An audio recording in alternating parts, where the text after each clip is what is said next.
देखिए बेटा, जो अपना 7 तारीख को पेपर हुआ था केमिस्ट्री का, बिल्कुल बेसिक पेपर था वो, कि एक बार मेरा उद्देश्य यही है कि इलेक्ट्रो और थर्मो इन दोनों का एक बार आपको बेस समझ में आ जाए। फिर उसके बाद सारे क्वेश्चन ऑटोमेटिक अपने आप होने लगेंगे, किसी तरह का कोई प्रॉब्लम नहीं है। बच्चे कुछ टाइप के जो क्वेश्चन हैं वो अपना इस संडे को जो पेपर होगा उसमें आ जाएंगे, सारे क्वेश्चन इलेक्ट्रोकेमिस्ट्री के, वही 50 क्वेश्चन होंगे संडे को, और आपको सारे क्वेश्चन समझ में आएंगे। हमारा पहला क्वेश्चन ये था, जो हमारा 7 तारीख का पेपर था, कि आपको एक कॉपर सल्फेट का एक सॉल्यूशन दे रखा है, और कॉपर सल्फेट के सॉल्यूशन में मैं धारा प्रवाहित कर रहा हूं, और मैं ये चाहता हूं कि 63.5 ग्राम कॉपर जमा हो जाए। तो इसके लिए आवश्यक इलेक्ट्रॉनों की कितनी संख्या होगी? तो देखिए, क्वेश्चन को एक बार थोड़ा सा खुद समझने की कोशिश करेंगे। यहां हमसे ये कह रहा है कि साहब एक कॉपर सल्फेट का सॉल्यूशन है, ये हमें पता है, ये वैद्युत अपघटनी सेल की बात कर रहा है। ये एनोड है और ये कैथोड है। एनोड बैटरी के पॉजिटिव सिरे से, कैथोड बैटरी के नेगेटिव सिरे से, और ये कह रहा है कि ये आपका कॉपर सल्फेट का सॉल्यूशन है। तो कॉपर सल्फेट का सॉल्यूशन का मतलब है कि सॉल्यूशन के अंदर Cu+2 आयन है, और कौन से आयन है? SO4- आयन है। जैसे ही आप इसके अंदर वैद्युत धारा प्रवाहित करेंगे तो जो कैटायन है वो कैथोड पर जाएगा, क्योंकि कैटायन कहाँ जाता है? कैथोड पर जाता है। धनायन कैथोड पर जाता है, इसीलिए इसे कैथोड कहा जाता है, क्योंकि यहाँ कैटायन आते हैं। कैथोड पर क्या सेल इक्वेशन होगी? आप सबको पता है, कैथोड पर ये सेल इक्वेशन बनेगी कि कॉपर+2 2 इलेक्ट्रॉनों को गेन करेगा, और किस में बदलेगा? कॉपर सॉलिड में बदलेगा। और 1 मोल कॉपर का जो वजन है वो आप सबको पता है कितना होता है? 63.5 ग्राम होता है। अब क्वेश्चन को देखेंगे। ये कह रहा है कि 63.5 ग्राम आप चाहते हैं कि कैथोड पर 63.5 ग्राम कॉपर जमा हो जाए। तो कॉपर सल्फेट का जो सॉल्यूशन है उसके अंदर आप कितनी धारा प्रवाहित करेंगे, या आप उसके अंदर कितने इलेक्ट्रॉन प्रवाहित करेंगे? तो स्पष्ट दिखाई दे रहा है कि ये जो हमारा Cu+2 आयन है ये कैथोड पर जाएगा। अगर आप 1 मोल कॉपर जमा करना चाहते हैं तो सीधी सी बात है, इसके अंदर आपको 2 फैराडे के बराबर आवेश प्रवाहित करना पड़ेगा। 2 फैराडे का मतलब होता है आपको 2 मोल इलेक्ट्रॉन के बराबर आवेश प्रवाहित करना पड़ेगा। 2 मोल इलेक्ट्रॉन के बराबर का मतलब यह है 2, और 1 मोल इलेक्ट्रॉन पर जो चार्ज होता है, मतलब 2 मोल इलेक्ट्रॉन के बराबर आपको क्या करना पड़ेगा? इसमें चार्ज पास करना पड़ेगा। समझ में आ गई बात? क्वेश्चन को वापस देखेंगे। आप यहाँ 1 मोल कॉपर जमा करना चाहते हैं, तो वो आपसे पूछना चाह रहा है कि आप इसमें कितनी धारा प्रवाहित करेंगे। तो आप ये कहेंगे कि हम इसके अंदर 2 मोल इलेक्ट्रॉन प्रवाहित करेंगे, या मैं इसके अंदर 2 फैराडे चार्ज प्रवाहित करूंगा, तब 1 मोल कॉपर यहाँ पर इकट्ठा हो जाएगा। तो 2 मोल इलेक्ट्रॉन का मतलब क्या है? 2 को किससे गुना करना है? आवेगरादो संख्या से। इसीलिए इसका आंसर क्या रहा? 3rd रहा। आगे समझ में? उम्मीद करता हूं समझ में। सुनील बिल्कुल सही है।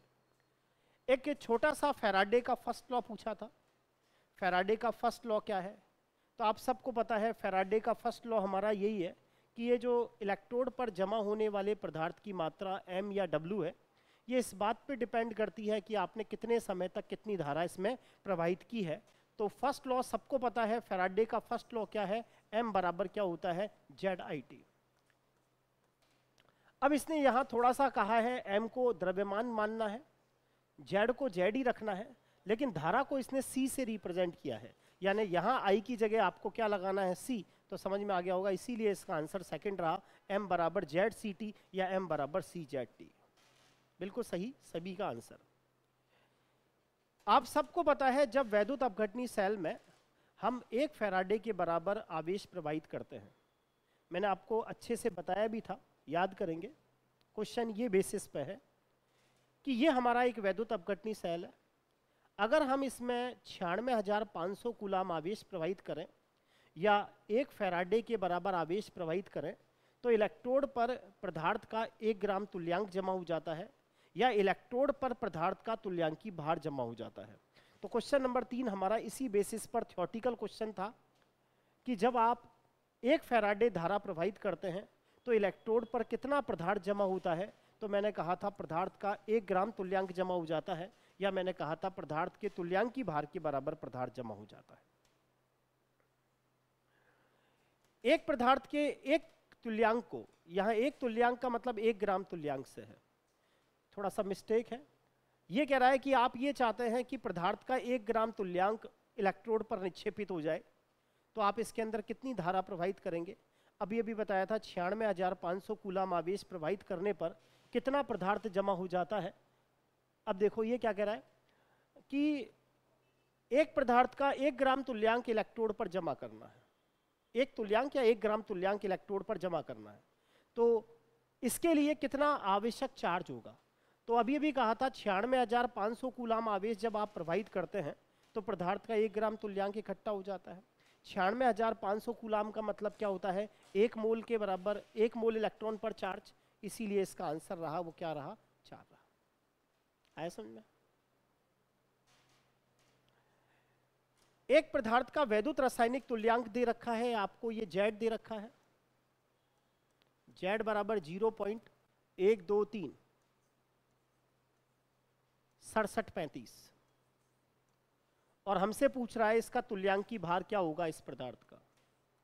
तो आप सबको लिखा चुका, Z बराबर होता है E बटे 96,500। ये जो हमारी वैल्यू है इसको आप 96,500 से गुना कर लेंगे तो आपके पास E का मान आ जाएगा। तो जो भी कैलकुलेशन होगी वो आप करके देखेंगे। 96,500 से इसको मल्टीप्लाई कर लें, एक बार कैलकुलेशन करके बता दें क्या आंसर आ रहा है। इसको 96,500 से मल्टीप्लाई करें, मोबाइल से कर लें या अपने मोबाइल से कर लें या कैसे भी कर लें, मैं तो बताऊंगा ही, लेकिन आप खुद भी काटना पीटना सीखें।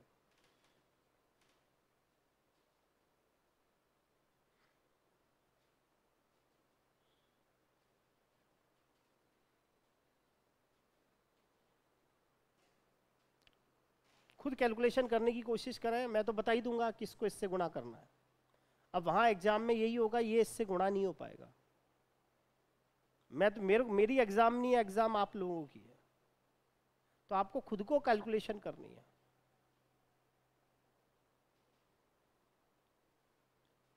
समझ में आ गया, करेंगे कैलकुलेशन, घर पे जाके बताएंगे। अगला क्वेश्चन, 0.5 एम्पियर की विद्युत धारा हम सिल्वर नाइट्रेट के सॉल्यूशन में 193 सेकंड तक प्रवाहित कर रहे हैं, तो 0.108 ग्राम सिल्वर जमा होता है। सिल्वर का तुल्यांकी भार बताना है। वैसे भी आपको पता है सिल्वर का तुल्यांकी भार 108 आना है, और ऐसे क्वेश्चन में जो सही आंसर होता है वही आता है।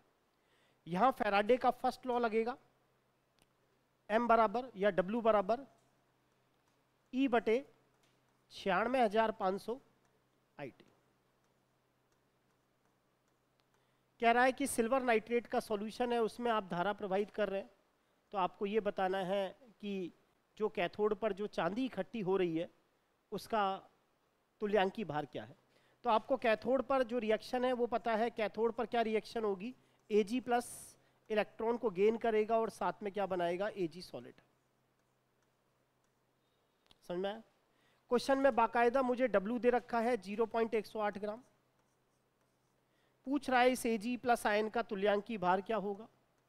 क्वेश्चन में बाकायदा धारा बता रखी है 0.5, टाइम मुझे पता है सेकंड में ही लेते हैं 193 सेकंड, और 96,500 का भाग लगा देंगे। कैलकुलेट जब आप करेंगे तो आपका आंसर कितना आएगा, 108, क्योंकि ये जब गुणा करेंगे ना 0.5 से 193 को करके देखें, देखो ये 0 इधर आ जाएगा ना, और 193 को 5 से गुना करोगे तो करीबन करीबन ये 965 आएगा। आगे समझ में, ये 965 आ जाएगा। तो 965 बटे कितना हो गया, 1000।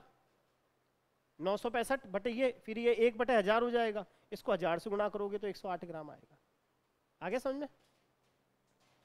अगला क्वेश्चन, जब समान विद्युत धारा भिन्न भिन्न श्रेणी क्रम में, फैराडे के दूसरे नियम की बात कर रहा है कि जब कई वैद्युत अपघटनी सेलों को श्रेणी क्रम में आप जोड़ देते हो तो इलेक्ट्रोडों पर जमा होने वाले पदार्थ की मात्रा उनके तुल्यांकी भारों के अनुपात में होती है। सीधा सा क्वेश्चन है, इसीलिए इसका आंसर क्या रहा, 4 रहा।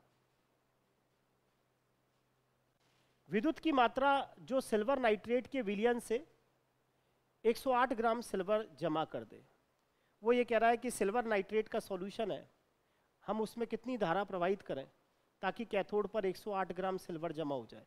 108 ग्राम सिल्वर का मतलब 1 मोल सिल्वर जमा हो जाए। कैथोड पर क्या सेल इक्वेशन होगी, Ag प्लस 1 मोल इलेक्ट्रॉन को गेन करके Ag सॉलिड बनाएगा। अगर आप 1 मोल कैथोड पर सिल्वर जमा करना चाहते हैं तो आपको 1 मोल इलेक्ट्रॉन के बराबर चार्ज पास करना पड़ेगा। 1 मोल इलेक्ट्रॉन पर चार्ज का मतलब होता है 1 फैराडे, इसीलिए 8 का आंसर क्या रहा? 3। आयरन सेकंड है, इसका एक्वा सॉल्यूशन है। पूछ रहा है कि 3 फैराडे अगर आप चार्ज प्रवाहित करते हैं तो बताएं कैथोड पर कितना आयरन जमा होगा। सबसे पहले आप सेल इक्वेशन लिखेंगे। कैथोड पर सेल इक्वेशन क्या है कि जो आयरन +2 है वो 2 मोल इलेक्ट्रॉन को गेन करेगा और वो कन्वर्ट होगा आयरन सॉलिड में।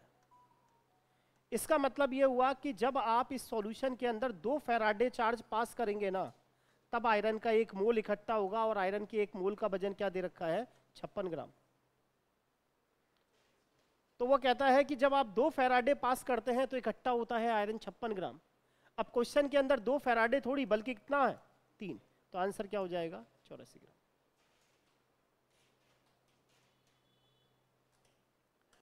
बिल्कुल बिल्कुल बिल्कुल सभी सुनील, वेरी गुड। 2 सेल है, एक एल्युमिनियम ऑक्साइड भरा हुआ है और दूसरे में NaCl भरा हुआ है। 2 वैद्युत अपघटनी सेल है, फैराडे का सेकंड लॉ। एक में एल्युमिनियम ऑक्साइड और एक में NaCl भरा हुआ है। समान समय तक समान धारा प्रवाहित कर रहे हो। तो एक सेल में पूछ रहा है कि कैथोड पर 1.8 ग्राम एल्युमिनियम मुक्त होती है, तो जो दूसरा वैद्युत अपघटनी सेल है हमारा, उसमें कितना सोडियम इकट्ठा होगा। तो आप सबको फॉर्मूला पता है, W1 अपॉन W2 बराबर किसके? E1 बटे E2। एल्युमिनियम कितना इकट्ठा हो रहा है? 1.8 ग्राम, और एल्युमिनियम का तुल्यांकी भार आप जानते हैं 9। पूछ रहा है सोडियम कितना जमा होगा, पता करना है। और सोडियम का तुल्यांकी भार आप सब जानते हैं कितना होता है? 23। आ गया समझ में? अरे हाँ या ना? तो क्या करोगे? 1.8 गुना 23 बटे 9, ये गया 18 पंजे 90। 23 में 5 का भाग लगा लो, 4.6 ग्राम। बिल्कुल सुनील। वैद्युत अपघटन करने पर 1 मोल एल्युमिनियम आयन इसके संगलित लवण से प्राप्त होता है। यह कह रहा है कि आपने इलेक्ट्रोलाइसिस प्रोसेस अपनाया और आपने एक एल्युमिनियम का एक सॉल्ट था, उसमें धारा प्रवाहित की और आपको 1 मोल एल्युमिनियम जमा हुआ कैथोड पर। तो आप सबको पता है इक्वेशन क्या होती है एल्युमिनियम आयन की, कि कैथोड पर Al+3 जाएगा, 3 मोल इलेक्ट्रॉन को गेन करेगा और 1 मोल एल्युमिनियम जमा होगा। तो सीधी सी बात है, आंसर क्या होगा? 3 मोल इलेक्ट्रॉन या 3 फैराडे। एक दुर्बल वैद्युत अपघट्य है, उसका आयनन स्थिरांक दे रखा है K गिवन है, और इसके 0.01 मोलर सॉल्यूशन की तुल्यांकी चालकता 19.6 सीमेंस सेंटीमीटर स्क्वायर ग्राम तुल्यांक इनवर्स 1 है। इसका मतलब इस क्वेश्चन के अंदर मुझे तुल्यांकी चालकता दे रखी है 19.6, और पूछ रहा है अनंत तनुता पर वैद्युत अपघट्य की तुल्यांकी चालकता क्या होगी। ये पूछ रहा है लैम्डा इक्विवेलेंट इनफाइनाइट क्वेश्चन में। ठीक है, अब मुझे फॉर्मूला पता है। फॉर्मूला होता है क्या? मैंने बताया था कि किसी वैद्युत अपघट्य के वियोजन की मात्रा होती है C कंसंट्रेशन पर तुल्यांकी चालकता बटे अनंत तनुता पर तुल्यांकी चालकता। अरे हाँ या ना? अब मैं क्या करता हूं, मुझसे पूछ रहा है अनंत तनुता पर तुल्यांकी चालकता क्या होगी, क्वेश्चन में यही पूछा जा रहा है। तो C कंसंट्रेशन पर जो तुल्यांकी चालकता होगी उसमें आप कितने का भाग लगा देंगे? अल्फा का। अरे आ रहा समझ में? सर अल्फा कैसे फाइंड आउट करें? आप सबको पता है दुर्बल वैद्युत अपघट्य के लिए K किसके बराबर होता है? अल्फा स्क्वायर C के। हम अल्फा कैसे निकाल लेंगे? अल्फा बराबर निकाल लेंगे √K/C से। यहां K की वैल्यू दे रखी है और C की वैल्यू आपको पता है, इससे अल्फा निकाल लोगे, यहां पुट कर दोगे। ये आपको क्वेश्चन में दे ही रखा है C कंसंट्रेशन पर तुल्यांकी चालकता। चाहो तो करके देख लो। √ 25 गुना 10 की घात -6, और कंसंट्रेशन कितनी दे रखी है? 0.01। 0.01 का मतलब ऊपर 100 गया, 10 की घात -4, तो √ लोगे तो 5 गुना 10 की घात -2, तो 19.6 बटे 5 गुना 10 की घात -2, पॉइंट हट जाएगा, ये ऊपर जाएगा, तो 1960 में 5 का भाग लगा लो। तो देखो कितना आंसर आ रहा है, 1960 में 5 का भाग लगाओगे तो तीसरा आंसर आ रहा होगा। आ गया समझ में? बिल्कुल सुनील। 25 डिग्री सेल्सियस पर n/10 KCl का एक सॉल्यूशन है और उसकी विशिष्ट चालकता क्वेश्चन में कैप्पा दे रखा है। समान तापमान पर सेल के विलयन का प्रतिरोध 55 ओम पाया गया, R दे रखा है। सेल स्थिरांक पूछ रहा है L/A।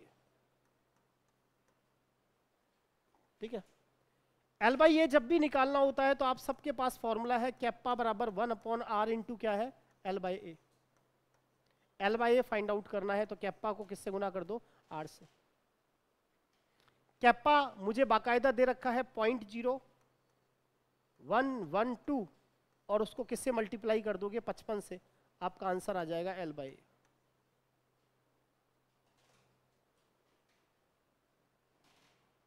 आ गया समझ में? इसी तरीके से कैलकुलेशन होगी, करके देखोगे आंसर आ जाएगा। पहले क्या करना, इस पॉइंट को हटा लेना, या नीचे क्या ले लेना 10,000, इन दोनों को गुणा करके फिर 10,000 का उसमें भाग लगा लेना। कर लोगे? नेक्स्ट क्वेश्चन, निम्न में से वो कौन सा NaCl का सॉल्यूशन है जिसकी कैप्पा जिसके लिए सबसे ज्यादा होगा? मैंने पढ़ा था कि तनुता बढ़ाने पर डाइल्यूशन जब आप बढ़ाते हो तो सारी चालकताएं बढ़ती हैं, एकमात्र कैप्पा कम होता है। उसका कैप्पा सबसे ज्यादा होगा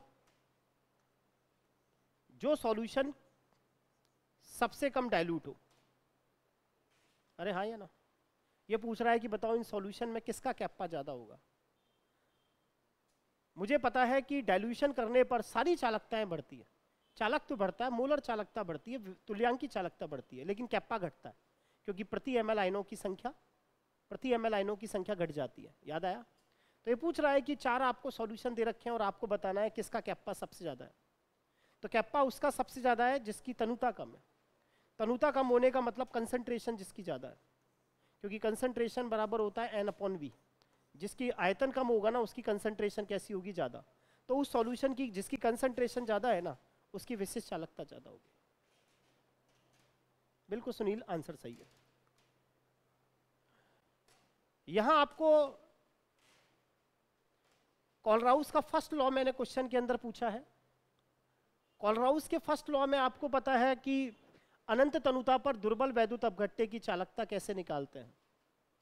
तो सीधा सा फंडा है कि आपको 3 प्रबल वैद्युत अपघट्य दे रखे हैं, उनकी अनंत तनुता पर मोलर चालकता दे रखी है और आपसे पूछ रहा है कि सोडियम नाइट्रेट की आपको मोलर चालकता निकालनी है।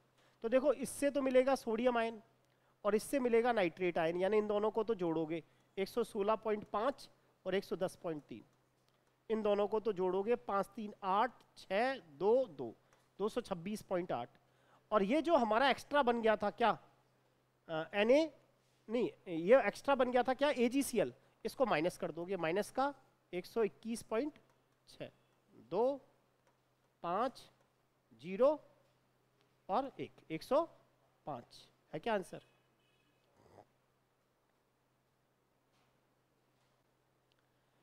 (25 डिग्री सेल्सियस पर AgCl का एक संतृप्त विलयन है और उसकी विशिष्ट चालकता क्वेश्चन में कैप्पा दे रखी है।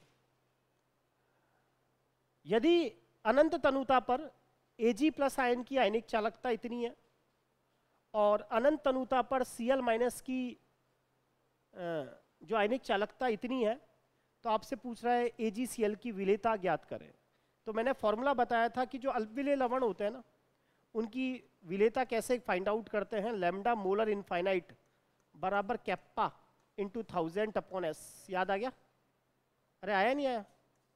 क्वेश्चन में S पूछ रहा है तो S बराबर कैप्पा इंटू 1000 अनंत तनुता पर मोलर चालकता। कैप्पा क्वेश्चन में दे रखा है 3.40 गुना 10 की घात -6। 1000 आपके पास आई, लैम्डा मोलर इनफाइनाइट कैसे निकालोगे, इन दोनों को जोड़ दो तो 62.3 और ये तो हो गया करीबन 68 और ये हो गया 62, तो ये हो गया 130। अरे यही तो होगा। इन दोनों को आपस में जोड़ दो भाई। अनंत अनुता पर किसी वैद्युत अपघट्य की मोलर चालकता कैसे निकालते हैं? आयनों की आयनिक चालकताओं को जोड़ दो। तो आप क्या करोगे, AgCl की मुझे यहाँ अनंत अनुता पर मोलर चालकता चाहिए, तो आप Ag प्लस और Cl माइनस की आपस में जोड़ दोगे, तो 70 और 60 कितना हो गया, 130। अब आपका आंसर आ जाएगा, जो भी आपका आंसर है कर लो। अरे आगे समझ में क्वेश्चन, जो भी कैलकुलेशन है वो आप करके देख लो, आंसर आ जाएगा आपका। क्लियर? जो भी कैलकुलेशन है करो। देखो कैलकुलेशन आपको करनी है, तरीके में बताता चलता हूं। अगला क्वेश्चन, 25 डिग्री सेल्सियस पर आपको 4 प्रबल वैद्युत अपघट्य दे रखे हैं, सोडियम एसीटेट HCl, और एसिटिक एसिड की तुल्यांकी चालकता आपको दे रखी है, और आपसे NaCl की पूछ रहा है। तो देखो Na प्लस तो इससे मिलेगा और Cl माइनस इससे मिलेगा, यानी ये दोनों तो जुड़ जाएंगे।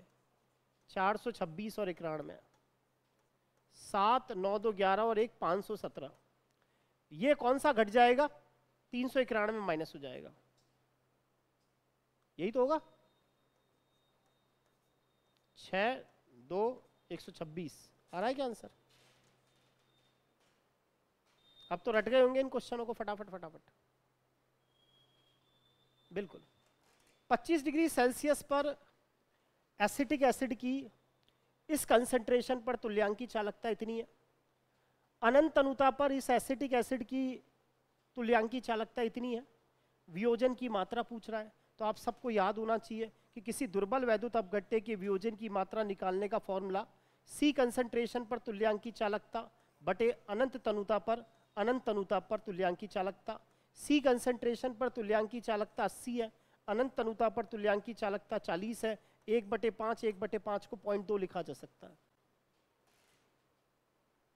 आगे समझ में? फर्स्ट ग्रेड में पूछा गया था, प्रबल वैद्युत अपघट्य 3 दे रखे हैं, NaOH, NaCl और बेरियम क्लोराइड। इनकी अनंत तनुता पर मोलर चालकताएं दे रखी है। ऐसे क्वेश्चनों में ध्यान रखना है पावर सबकी एक जैसी होनी चाहिए। तो आंसर तो पावर में वही आ जाता है, उसको हटा देना, शेष रख लेना। और मुझसे पूछ रहा है कि बेरियम हाइड्रोक्साइड की आपको अनंत तनुता पर मोलर चालकता चाहिए।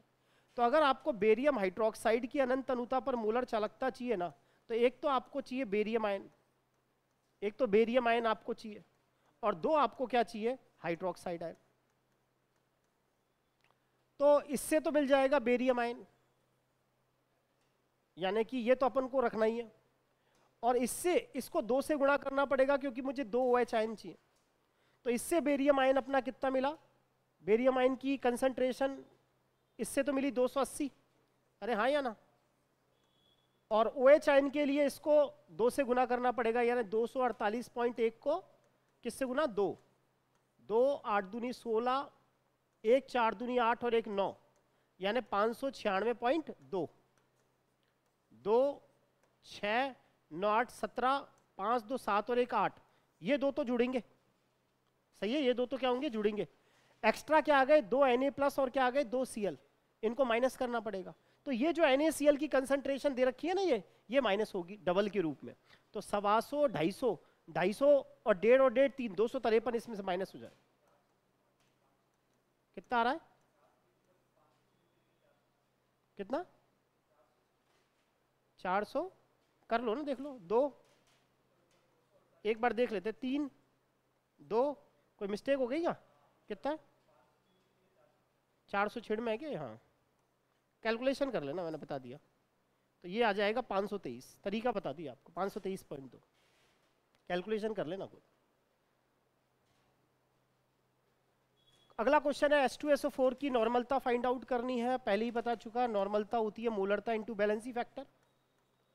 H2SO4 की बैलेंसी मोलरता 2 दे रखी है, और H2SO4 का बैलेंसी फैक्टर 2, 2 दूनी 4, तो 4n सॉल्यूशन।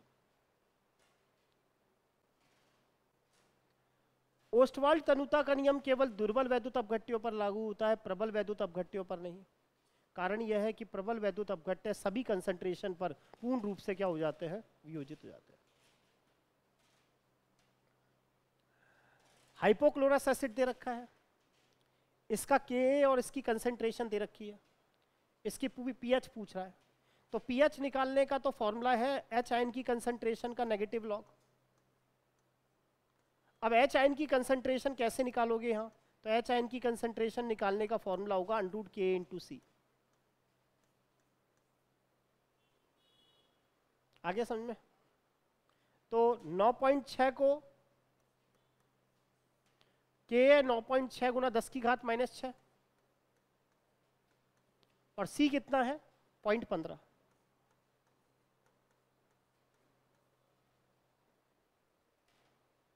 क्लियर? इस पॉइंट को हटा के ये ले लेना 10⁻⁸, तो ये तो बाहर आके 10⁻⁴ हो जाएगा, और 15 को 9.6 से गुना कर लेना, उसका अंडरूट आ जाएगा 100%। अरे आगे समझ में? फिर उसका नेगेटिव लॉग लेके pH निकाल देना। कैलकुलेशन करना घर पे नहीं आए मुझसे पूछना। अधिकतम pH का मान किसका होगा? NaCl की pH तो 7 रहती है क्योंकि NaOH और HCl से बना है। NH4Cl की pH 7 से कम होगी क्योंकि अमोनियम हाइड्रोक्साइड और HCl से बना है। सोडियम एसीटेट को पानी में डालोगे तो इसकी pH सबसे ज़्यादा होगी क्योंकि एसिटिक एसिड और कास्टिक सोडा बनेगा। NaOH से सॉल्यूशन बेसिक हो जाएगा और बेसिक होती ही pH का मान ज़्यादा हो जाएगा। और अमोनियम एसीटेट की तो pH 7 होती है क्योंकि पानी में डालने पर pH वो एसिटिक एसिड और अमोनियम हाइड्रोक्साइड बनेगा। अरे आगे समझ में? 0.1 मोलर NaOH सॉल्यूशन है, H आयन की कंसंट्रेशन पूछ रहा है, तो 0.1 मोलर NaOH सॉल्यूशन में OH आयन की कंसंट्रेशन कितनी होगी? OH आयन की कंसंट्रेशन होगी C अल्फा। C क्या है? बेस की कंसंट्रेशन 0.1, NaOH के लिए अल्फा 1 क्योंकि स्ट्रॉन्ग बेस है, तो OH आयन की कंसंट्रेशन हो गई 10⁻⁻⁴। अब आप सबको पता है H आयन और OH आयन इन सब की कंसंट्रेशन का गुणनफल 25 डिग्री सेल्सियस पर नॉर्मली होता है 10⁻⁻14। तो सीधी सी बात है H आयन की कंसंट्रेशन क्या होगी, तो ये 10⁻⁻1 इसके नीचे आएगा, तो आंसर क्या हो जाएगा 10⁻⁻13। देखिए 90 डिग्री सेल्सियस टेम्परेचर पर H, भाई ताप बढ़ाने के साथ क्या होता है, ताप बढ़ाने के साथ हमेशा वियोजन बढ़ता है। तो जैसे ही आप ताप बढ़ाते हैं ना, तो पानी के H आयन और OH आयन की कंसंट्रेशन बढ़ जाती है। वैसे तो आपको पता है 1 लीटर जो पानी होता है ना, उसमें H आयन भी 10⁻⁷ ग्राम मोल पर लीटर और OH आयन भी 10⁻⁷ ग्राम मोल पर लीटर होता है। लेकिन 90 डिग्री सेल्सियस वाला अगर क्वेश्चन हो ना, तो उस समय हमेशा याद रखना H आयन और OH आयन की कंसंट्रेशन का जो गुणनफल होता है ना, वो किसके बराबर हो जाता है 10⁻⁻12, जब 90 डिग्री सेल्सियस का केस हो। अब हमें पता चल गया 0.001 मोलर QH सॉल्यूशन है, तो इससे OH आयन की कंसंट्रेशन निकाल लोगे। OH आयन की कंसंट्रेशन कितनी निकलेगी? C अल्फा 0.001, इसको लिख सकते हो 10⁻⁻3। तो इसकी POH निकालोगे तो POH कितनी आ जाएगी? 3। अरे हाँ या ना?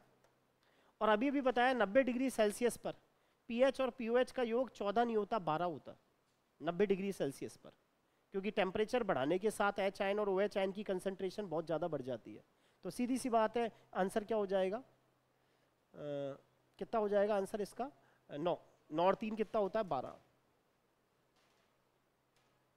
11 नहीं सुनील, 11 आंसर बेटा तब होता जब ये 90 डिग्री सेल्सियस टेम्परेचर नहीं होता। ओके, बस आज इतना कराएंगे, आगे बचे हुए 25 क्वेश्चन अपन कल डिस्कस करेंगे। थैंक यू आज के लिए, और उम्मीद करता हूँ आपको ये अब सारे क्वेश्चन देखते ही समझ में आने लग गए होंगे और धीरे धीरे करके सारे ये क्वेश्चन रटने लग जाएंगे कि सर इसका तो ये रहा, इसका ये रहा, इसका ये रहा। Thank you.